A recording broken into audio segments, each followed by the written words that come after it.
Welcome to the Deep Dive. Today we're tackling some really challenging but absolutely crucial source material. Yeah, we're looking at recent high-profile rape cases in Bangladesh. And the ongoing, sometimes quite surprising, efforts toward justice and reform that are happening.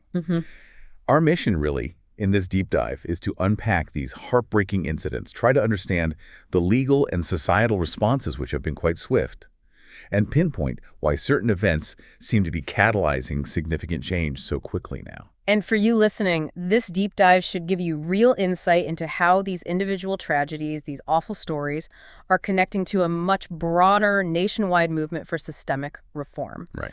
We'll show you that interplay, between legal action and sustained public pressure. That's what's really shaping things. What's kind of remarkable is how the outcry from one specific case didn't just, fade away. No. It immediately seemed to coalesce into these very concrete demands for legislative change, effectively fast-tracking reforms that, frankly, had stalled for years. Okay, let's get into that then. Starting with the Magura child rape and death case. And this is incredibly difficult to talk about, but it's vital we understand it. It is. So early March 2025, an 8-year-old girl was brutally raped.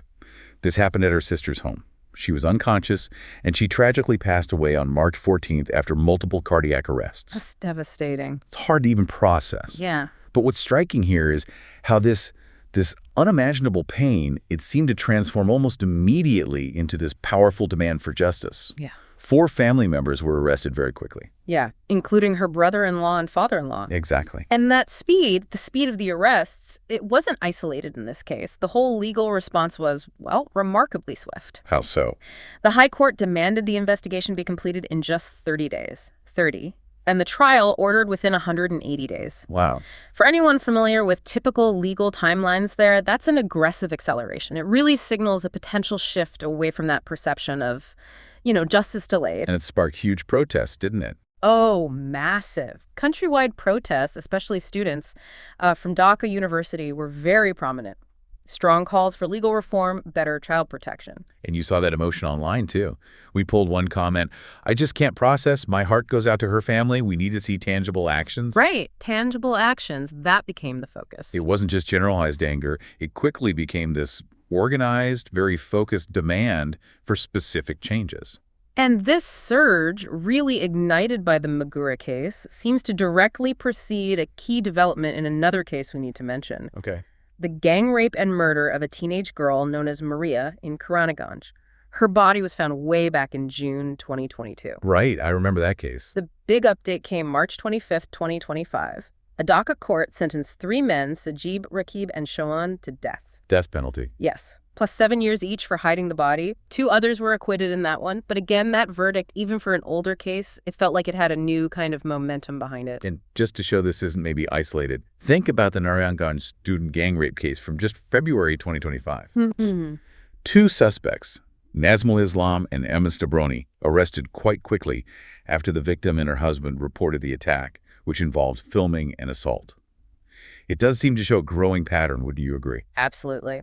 Which brings us to the crucial question. We see these outcomes, some very rapid, but how exactly is that Magura tragedy acting as the catalyst for this bigger systemic push? Yeah. What's the connection? Well, what's fascinating is how the sheer public outrage from Magura, I think the victim's age, the family arrests, it just hit a nerve. It didn't just dissipate. Right. It channeled straight into these demands for faster trials. We're seeing proposed amendments aiming to, get this, cut investigation time from 30 down to just 15 days. Halved. And enforce trial completion within 90 days. That would be a seismic shift, especially because it aims to close a really controversial bail loophole. The bail issue. Yeah, that loophole previously allowed accused individuals to be out for ages, even during appeals, which, delays justice and re-traumatizes survivors.